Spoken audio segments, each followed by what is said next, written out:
नमस्कार, welcome to my channel cooking with Renu वाला।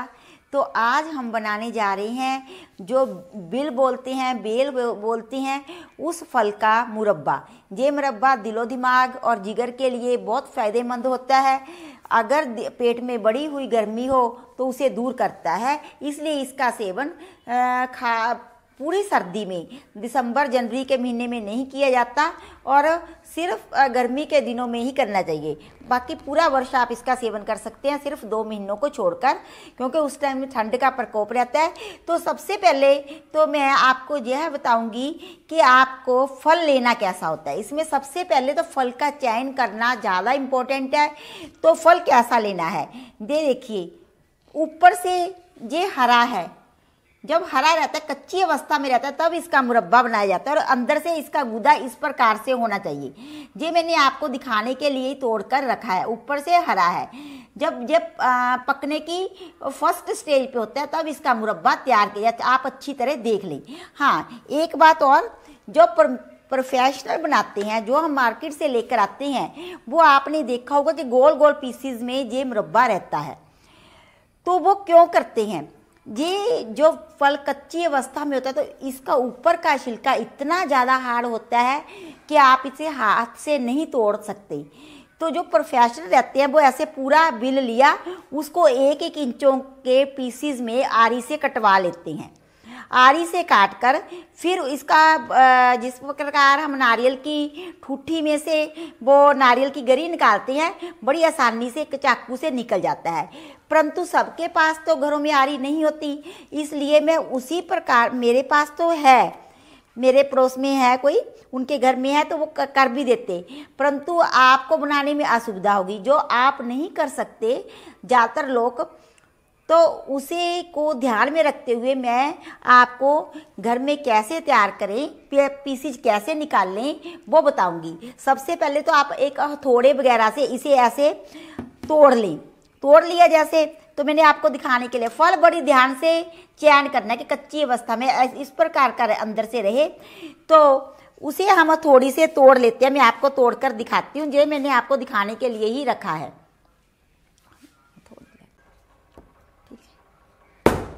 इस प्रकार से आप किसी बड़ी मतलब फिर आसानी से निकल जाता है। एक बार तोड़ने में मतलब कि आपको थोड़ी दिक्कत आएगी। जो मैंने आपको दिखाने के लिए करा है, अदरवाइज मैंने करके रख रखी हैं पीसीज।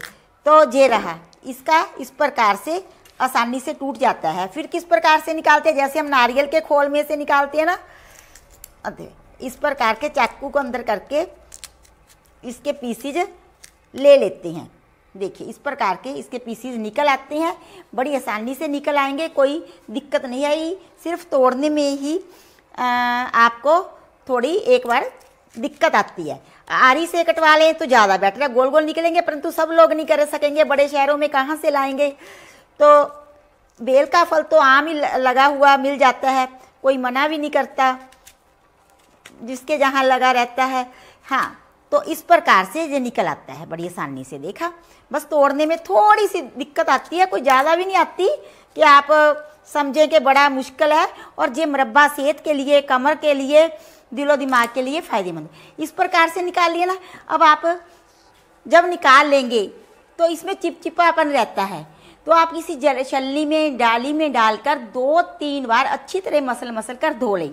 फिर आपको क्या करना है कि इस प्रकार से जो कपड़ा, इसी पे कॉटन पे कपड़े मैंने फैला, देखो इसकी कंडीशन क्या हो गई है, कितना गंदा हो गया है। तो इस प्रकार से धूप में जो कपड़ा फैला दें और सभी पीसीज को जो हमने मसल कर उतार मतलब के रखे थे, इस प्रकार खुले खुले धूप में 4-5 घंटों के लिए फैला दें। 4-5 घंटों के बाद क्या होगा, फिर आपको क्या करना है अच्छी तरह समझ ले। ये सभी पीसीज इस प्रकार के ही थे जो मैंने इस प्लेट में रखे हैं, ट्रे में। तो ये धूप में रखने के कारण थोड़ा गाढ़े रंग के हो गए हैं। आपने पका हुआ बिल्कुल भी नहीं फल लेना, क्योंकि गिल्ला था, जब धूप में 4-5 घंटे पड़ा रहा तो इसका कलर चेंज हो गया, ऐसे लग रहा है कि जैसे पका हुआ हो, अदरवाइज ये कच्चा फल ही है। तो फिर मैंने क्या किया, जब हमने सुखा लिया 4-5 घंटे के बाद, तो तो आप किसी टूथपिक से पूरा अंदर तक इस प्रकार से इस फल को गोंद लें, कांटे से अंदर तक जाना चाहिए। नहीं तो अगर आप अच्छी तरह फल की गुदाई नहीं करते तो क्या होगा कि आपका जो मुरब्बा है वो अच्छा बिल्कुल भी नहीं बनेगा। या जो बोरे सिलने वाला होता है ना, जूट की बोरियां सिलने वाला सुआ बोलते हैं उसे, इस प्रकार से अंदर तक मतलब प्रीकिंग होनी चाहिए, तभी आपका मुरब्बा है सही बनेगा। इस प्रकार से आपको सारे फल में अच्छी तरह से गोदाई कर लेनी है। मैं सारे में कर ले, बाकी मैंने कर रखी है, आपको दिखाने के लिए इतना रखा था, तो ये मैं आपको सिर्फ दिखाने के लिए ही रखा था। इस प्रकार से गोंद लूँगी अच्छी तरह। देखो इतना सारा अंदर चला जाता है। तो जब पीसीज हैं जो वो छोटे बड़े आप जिस तरह की भी चाहें ले सकते हैं। तो ये मुरब्बा सेहत के लिए बेहद ही फ़ायदेमंद होता है। गोंदने के बाद आप करेंगे नेक्स्ट स्टेप, तब मैं आपको बताऊंगी।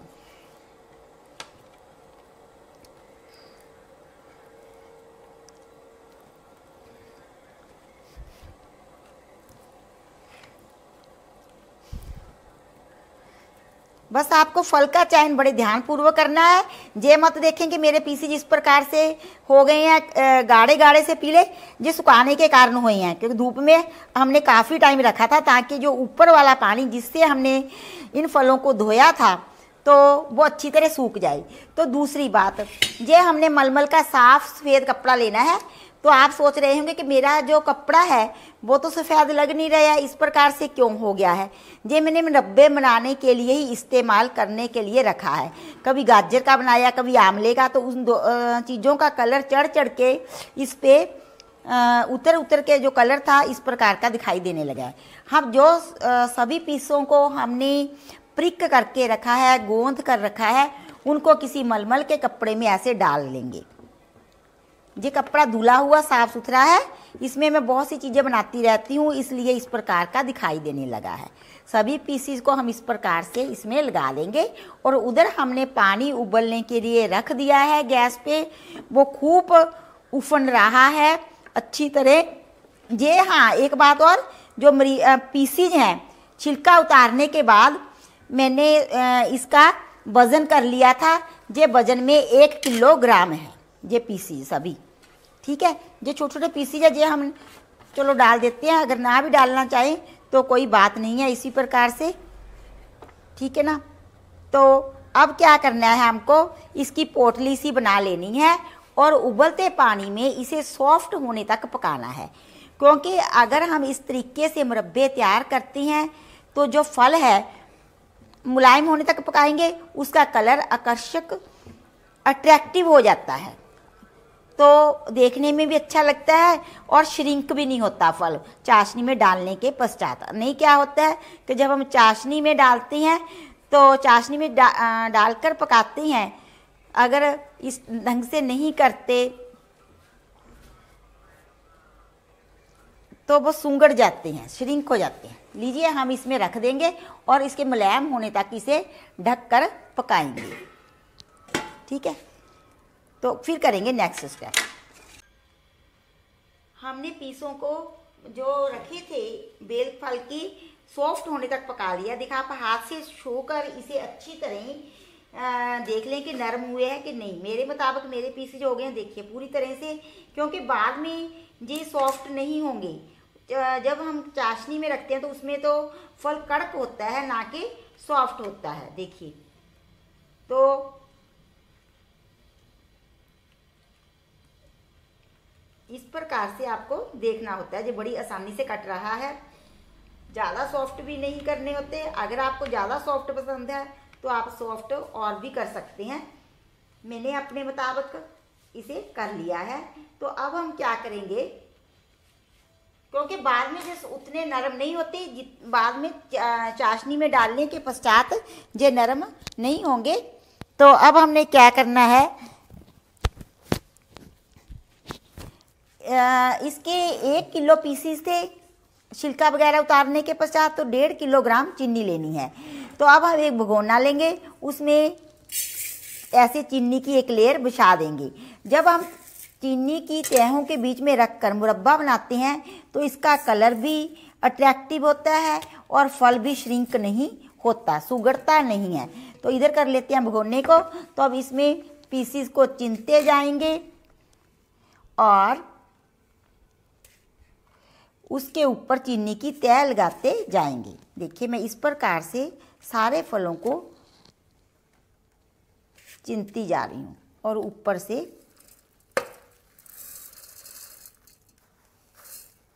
ढकती जा रही हूँ चीनी से। तो जब और इसे सारे फलों को इसी प्रकार से ढक लेंगे और ढककर चीनी की तहों से उस बर्तन को भी किसी ढक्कन वगैरह से कवर कर देंगे। और कवर करने के पश्चात इसे 24 घंटों के लिए, यानी कि अगर आज आप सुबह 10 बजे बना रही हैं, सुबह के 10 बजे, तो कल को 10 बजे ही अगले दिन, दूसरे दिन हम इसे नेक्स्ट प्रोसीजर करेंगे, यानी कि 24 घंटे इसे रखना होता है। तो अब क्या होगा, जब हम इसे चीनी की लेयर्स के बीच में रख देंगे तो जो अधिकांश चीनी है 70-80% चीनी जो फल की के साथ मिलकर सिरप बन जाएगा, पानी छोड़ देगी, चाशनी बन जाएगी।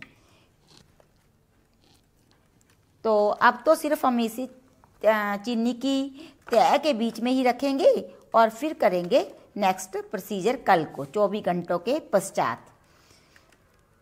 ये मुरब्बा बनाना बहुत आसान है। इससे पहले भी मैंने गाजर का मुरब्बा, आंवले का मुरब्बा तो बनाए हैं, जो कि जब मैंने आंवले का मुरब्बा, सेब का मुरब्बा की जो वीडियोज़ है वो भी मेरे चैनल पर हैं। परंतु जब मैंने आंवले का मुरब्बा बनाया था तो तब मेरे को छोटे पीसीज का आंवला मिला था, परंतु बना था बहुत लाजवाब, बहुत टेस्टी बना था, बाज़ार से भी बढ़कर बना था। क्योंकि जो मैं मुरब्बे वगैरह, चार चटनियाँ सिखाती हूँ वो मैं बिल्कुल प्रोफेशनल जिस प्रकार से बनाते हैं उसी प्रकार से ही सिखाती हूँ। तो ये कपड़ा है जिसमें हमने बॉईल किया था। अब हम क्या करेंगे कि इसे ढककर इस प्रकार से इस प्रकार से ढक देंगे अच्छी तरह से और 24 घंटों के लिए छोड़ देंगे। तो नेक्स्ट कल को करेंगे प्रोसेस सेकंड डे। जो पीसीस हमने बेल फल के फर्स्ट डे डालकर रखे थे ना चीनी में, देखिए उसमें आप अच्छी तरह देख सकते हैं कि सारी चीनी है जो अच्छी तरह मेल्ट हो गई हैं। उसने बिल के पानी के साथ मिलकर मतलब पानी छोड़ दिया है। तो अब है सेकंड डे। पहले दिन हमने पीसीस को चीनी की तहों के लेयर्स के बीच में रखा था।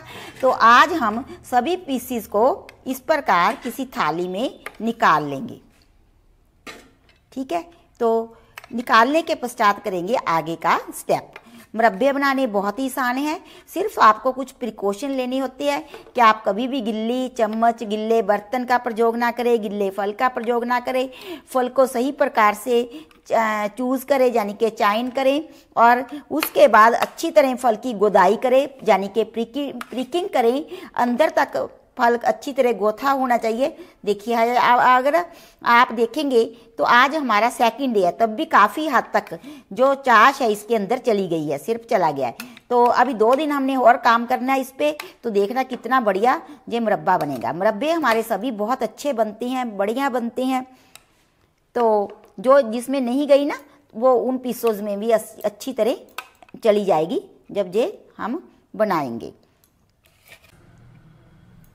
देखिए हमने अपने सारे पीसीस को जो चीनी के साथ मिलाकर रखे थे बाहर निकाल दिया है, और इसमें आप देख रहे हैं कि अधिकांश चीनी वो मेल्ट हो गई है, पानी छोड़ दिया है बिल के फल के पानी के साथ मिलकर। और जो नहीं पिघली है उसका हम करेंगे नेक्स्ट प्रोसीजर। सेकंड डे है आज, तो इसे हम गैस पे रख रहे हैं। गैस पे रखने के पश्चात आज हमारा सेकंड डे के कारण अगला प्रोसीजर मुरब्बा बनाने का शुरू हो रहा है। तो उसके लिए क्या लेना चाहिए, हमें ये 3 ग्राम, अच्छी तरह देख लें, साइट्रिक एसिड लिया है। 3 ग्राम ही लेना है, ऐसे नहीं कि अंदाजे से 4 डाल दिया, 5 डाल दिया, फिर आपका मुरब्बा अच्छा नहीं बनेगा। जो छोटा कंडा होता है, छोटा वेइंग स्केल होता है, तो आप उसका प्रयोग करें। मैंने बहुत सारी वीडियोस में अपनी में दिखाया है कि किस प्रकार का आता है। तो औरतों के लिए तो रसोई ही एक प्रयोगशाला की तरह होती है, आपको घर में ज़रूर रखना चाहिए। उससे आप नाप तोल कर ही जब भी अचार चटनियाँ मुरब्बे बनाएं तो चीज़ें डालें, उससे आपकी अचार चटनियाँ मुरब्बे बिल्कुल सही बनेंगे, टेस्ट बाजार से भी बढ़कर आएगा और ख़राब भी नहीं होंगे। अब इसे मैं चीनी के पिघलने तक, मेल्ट होने तक पकाऊंगी। एक ही बॉयल हमने दबाना है इस पर, फिर करें। देखिए हमने पीसीस को निकाल लिया था, जो सिरप था उसे आंच पर चढ़ा दिया था और सारी चीनी अच्छी तरह मेल्ट हो गई है, जो नहीं मेल्ट हुई थी। तो अब हमको क्या करना है, देखिए कलर कितना सुंदर आया है। तो अब इसमें हम सिट्रिक एसिड मिलाकर एक बॉयल दिला देंगे। उसका कारण ये है कि सिट्रिक एसिड से जो चीनी है वो हमारी जमेगी नहीं। तो इसका कलर कितना बढ़िया आया है। जब भी आप मुरब्बे बनाते हैं तो मेरे को अधिकांश पूछते हैं कि हम सिरप का क्या करें। देखिए सभी गुण इसमें मुरब्बे के आ गए हैं। बस एक बॉयल आ गया है। अब मैं गैस को कर देती हूँ बंद, टर्न ऑफ। और सभी हम बहुत सी चीज़ें आयुर्वेद में पढ़ते हैं, सुनते हैं कि जब किसी औषधि को पानी में रात को भिगो कर रख दो तो उसके गुण उसमें उतर आते हैं। इसे तो हम कितने दिन रखते हैं मुरब्बे के पीसीस को, किसी फल को उस चाशनी में, तो सारे पौष्टिक गुण उसमें उतर आते हैं। तो आप क्या करें, आपके घर में गाजर का मुरब्बे का सिरप पड़ा है, जो भी मैंने मुरब्बे सिखाए हैं, सेब का, आमले का, जैसे बिल का भी जो सिरप आप बाद में रह जाएगा, तो आप सभी सिरपों को इकट्ठा कर लें। बाद में क्या करें, जब भी कोई गेस्ट आता है उसमें नींबू निचोड़िए, काली मिर्च, नमक, भुना हुआ जीरा डालकर शिकंजवी तैयार करें। इतनी फ्लेवरफुल शिकंजवी बनेगी कि आप बस मैं आपको बता नहीं सकती। और इतनी गुणवान बनेगी, बॉडी के लिए हेल्दी बनेगी। देखो इसका कलर भी नेचुरल आया, पता चलता है कि हमने इसमें वो डाला था। मैंने कोई कलर नहीं मिलाया, कुछ नहीं मिलाया, साफ पता चलता कि बेल का ये शरबत है। और खुशबू भी इतनी फैल रही है जहाँ मैं तैयार कर रही हूँ ना मुरब्बा। तो अब हमें इसे ठंडा नहीं करना होता, एकदम से सभी पीसीस को इसमें पलट देंगे और फिर 24 घंटों के लिए रख देंगे। आज दूसरा दिन है, तो तीसरे दिन कल को हम इसे फिर नेक्स्ट स्टेप करेंगे। तो उसमें भुना जीरा वगैरह मैंने बता दिया ना, तो आप चीनी वगैरह घोलने के चक्कर से बच जाएंगे। और एक मैंने वीडियो डाला हुआ है मिंट ड्रिंक, उसमें पुदीने की शिकंजवी बताई गई है कि किस प्रकार से पुदीने की शिकंजवी गर्मियों में आप बनाएं, सेहत के लिए अच्छी होती है। तो मैं एक बात बता दूं, तो आप इसमें थोड़े से पुदीने के पत्ते भी पीस कर डाल सकते हैं। वो तरीका मैंने आप वो भी मेरी वीडियो को चैनल पे जाके फॉलो कर लें, तो बहुत अच्छियाँ शिकंजवीज आपके घर में ड्रिंक तैयार हो जाएंगे, आपकी हेल्थ के लिए भी, जो बहुत बेनिफिशियल है। और आपकी चाशनी वगैरह भी वेस्ट नहीं जाएगी। एक बार मेरे को फॉलो करते हुए आप इस प्रकार से गर्मियों में शिकंजवियाँ तैयार करें। तो सभी गरम गरम सिरप में ही हमको डालकर पीसीस को रखना है। मैंने अच्छी तरह इसे नीचे इसलिए कर दिया है कि ताकि सभी पीसीस इवनली इसमें चाशनी में डूब जाएं और सभी पीसों में रस अंदर तक चला जाए। इसे भी मैं अच्छी तरह, जो प्लेट में भी पीसीस के साथ आ गया था ना, सिर्फ वेस्ट नहीं करना है क्योंकि हमने एग्जैक्ट मात्रा में भी मिलाया होती है चीनी को। तो देखिए हमारे सारे पीसीज अच्छी तरह डूबे होने चाहिए सिरप में। तो इट मीन्स हमारी 1.5 किलो 1 किलो के पीछे जो सिरप है बिल्कुल मतलब ठीक है। तो अब हम क्या करेंगे, सारे को इसका एक प्रकार अच्छी तरह फिर ढक के 24 घंटों के लिए छोड़ देंगे और नेक्स्ट प्रोसीजर करेंगे कल को, यानी कि थर्ड डे फिर करेंगे। हमें अपने बेल फल के मुरब्बे को बनाते हुए 2 दिन हो गए हैं, आज है थर्ड दिन। तो आज क्या करना है, तीसरे दिन हमको जो पीसीज हमने सिरप में डुबो कर रखे थे उसे फिर उसी प्रकार से जैसे सेकंड डे किया था, फर्स्ट डे किया था, बाहर निकाल लेंगे सभी पीसीज को। ये मुरब्बा सेहत के लिए बहुत ही हेल्दी होता है। गर्मियों में विशेष तौर पर इसका सेवन बढ़िया रहता है। पेट की बढ़ी हुई गर्मी, आंद्रों की बढ़ी हुई गर्मी और उसे बाहर निकाल फेंकता है अगर आप इसका सेवन करते हैं, और दिलो दिमाग को ताकत देता है। पहले लोग ऐसी चीज़ों का प्रयोग करते थे तभी तो हेल्दी रहते थे। अभी सभी को देखिए हार्ट अटैक यानी कि क्या क्या होता है। तो ये गर्मियों में इसलिए भी सेवन किया जाता है कि पहले के लोग जो होते थे सर्दियों में बाजरा, मक्का, ज्वार और भी बहुत सी गर्म चीज़ें, चौहारे, गुड़ का प्रयोग करते थे। तो पेट एक तरह हमारी बॉडी में गर्माहट हो जाती थी, गर्मी में बहुत तकलीफ दे होती थी। तो गर्मियाँ आते ही लोग ठंडाई, सत्तू, ऐसे बेल फल का मुरब्बा, बेल का शरबत, तो उससे बॉडी में एक बैलेंस बना रहता था वात पित्त कफ का। आजकल जो हम सॉफ्ट ड्रिंक लेते हैं उनमें बस चीनी, एसेंस और कलर रहते हैं, जो कि अंदर से बॉडी के लिए अच्छे नहीं होते। बॉडी को अंदर से ना तो डिटॉक्स करते हैं, ना हमारे वात पित्त कफ को बैलेंस करते हैं। देखिए, हमने सभी जो बेल फल के पीसीज हैं उनको बाहर निकाल लिया है, और जो सिरप था जिसमें ये डूबे हुए थे उसे मैंने आंच पर चढ़ा दिया है।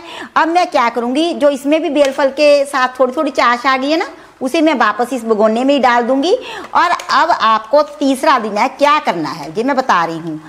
तो जब भी आप इसे पकाते हैं आपको क्या करना होता है कि चाशनी को गाढ़ा होने तक पकाना है। कितनी गाढ़ी रखनी है ये बताती हूँ। जैसे 70% रह जाए, यानी कि जो टोटल चाशनी है उसका 1/3 रहने पर हम इसे गैस का बर्नर बंद कर देते हैं। और अगर ऐसा आपको नहीं पता चलता तो एक और हिसाब होता है चाशनी देखने का, कि जो चाशनी है हमारी वो एक तार की बनानी नहीं है, हमने एक तार बनने के नज़दीक हो, ऐसे हाथ पर लगा कर देख लेते हैं। तो फिर क्या करते हैं, जब ये एक तार की बनने वाली होती है उस स्टेज पे हम इसे नीचे उतार देते हैं, और फिर सभी पीसेज इसमें डाल करके ढक के अच्छी तरह फिर 24 घंटों के लिए छोड़ देती हैं। तो इस प्रकार से 3rd दिन हमारा जो आंच पर इसका प्रोसेस है बनाने का मुरब्बा वो कंप्लीट हो जाता है। और फिर अगर हम ज़्यादा मात्रा में बना रहे हैं 2 किलो, 4 किलो, 5 किलो, तो फिर हम जब इसे ढक कर रख देंगे, इसे किसी बर्तन में निकाल देंगे, ठीक है। फिर 8-10 दिन फिर चेक करते हैं। खा तो आप सकती हैं, 4th डे इसको खा सकती हैं आप। अगर आपने स्टोर करना तो उस हालत में बता रही हूँ। तो आप लोग क्या करेंगे, 8-10 दिन बाद उस जिस कंटेनर में स्टोर करेंगे उसका ढक्कन हटाकर देखेंगे कि चाशनी पतली तो नहीं हुई। कई बार क्या होता है कि प्रोसेसिंग के कारण जो चाशनी 8-10 दिन बाद पतली हो जाती है। फिर उसी प्रकार से करते हैं कि पीसीस को बाहर निकाल लेते हैं, चाशनी को थोड़ा पका लेते हैं, फिर गर्म चाशनी में डालकर 24 घंटों के लिए पीसीस को छोड़ देते हैं। बस फिर काम फाइनल है। फिर आप 2 साल रखें, 4 साल रखें, 10 साल रखें, मुरब्बे खराब नहीं होते। बस यही हमारा प्रोसीजर है जो हमने डिटेल में आपको बता दिया है कि इतने में मेरी चाशनी भी पक जाएगी, कि मैं आपको बता सकूं कि किस प्रकार की चाशनी है। देखिए, बिल्कुल शरबत जैसा कलर बना है ना चाशनी का, कि ये बिल का जैसे शरबत होता है। इसीलिए मैं बता रही थी कि चाशनियों को कभी भी मत फेंक के, सभी जो गुण है इसमें उतर। कितना ऑरेंज कलर है, कैमरे में तो मेरे को मालूम नहीं कि कलर उतना ओरिजिनल आ रहा है कि नहीं। जब मैं ऐसे हाथ में उड़ाकर देख रही हूँ तो बिल्कुल ऑरेंज जूस जैसा लग रहा है। तभी बोल रही थी कि चाशनियों को फेंकिए मत। मुरब्बों की जो चाशनी होती है, मैंने बता दिया था कि उसी चाशनी को आप मुरब्बा खाने के बाद किसी कांच की कंटेनर में डालकर फ्रिज में रख लें। जब भी शिकंजी बनानी हो तो उसमें से चाशनी लीजिए, भुना जीरा, पिसा जीरा, थोड़ा अगर हो सके तो जो हमारा सूखा पुदीना नहीं था उसका पाउडर, काली मिर्च, सेंधा नमक, काला नमक डाल और नींबू निचोड़कर इतना अच्छे टेस्टी शिकंजवियाँ बनती है। बनाइए, कभी भी कोई चीज़ वेस्ट नहीं जाएगी। अब हमने अपनी चाशनी को अच्छी तरह पका लिया है। देखिए, इतनी गाढ़ी हो गई है जी। मैं बताती हूँ आपको, अगर आपको इसे चेक करना हो हाथ से तो देखिए, तो मामूली सी बन रही है ना, बिल्कुल बनी नहीं है। एक तार की, एक तार उठ रही है, टूट जाती है। इस प्रकार की रख रही, एक तार की बनने नहीं, बनने के करीब है। तो इतना आपको पकाना है। अब इसी भगोने को उतारेंगे आंच से नीचे, और जो पीसीज हमने रखे थे निकालकर उसे इसमें फिर डाल देंगे और 24 घंटों के लिए छोड़ देंगे। 24 घंटों के पश्चात जो हमारा मुरब्बा है वो बनकर तैयार हो जाएगा। फिर आप इसे किसी कंटेनर में डालकर, ठंडा भी हो जाएगा ना 24 घंटों के पश्चात, किसी भी ढक्कनदार कंटेनर में रख लीजिए। और इसे गिल्ली जगह में ना रखिए, सूखी और ठंडी जगह पे रखें। और तो आप इसका सेवन गर्मियों में ज़रूर करें ताकि सेहत अच्छी रह सके। तो इस प्रकार से हम इसे रख देंगे। इससे अंदर तक चाशनी चली गई है, और भी चली जाएगी। मैं एक छोटा पीस आपको दिखाती हूँ तोड़कर। तो देखिए, ये अंदर तक चाशनी है, चाशनी से लबालब भरा हुआ है। मैंने थोड़ा अपने बच्चों को टेस्ट भी करवाया था तो बोले थे कि मम्मी बिल्कुल अंदर तक चली गई है चाशनी। देखिए हमारा बेल फल का मुरब्बा बनकर बिल्कुल रेडी है। आप भी मेरे को ऐसे फॉलो करते हुए मुरब्बा ज़रूर तैयार करें और कमेंट बॉक्स में कमेंट डालकर बताएं कि मेरी रेसिपीज़ आपको कैसी लगती हैं। अब हम मिलेंगे अपनी नेक्स्ट वीडियो में, तब तक के लिए बाय बाय, शुक्रिया। और पानी बचाएं, पेड़ पौधे लगाएं। धन्यवाद।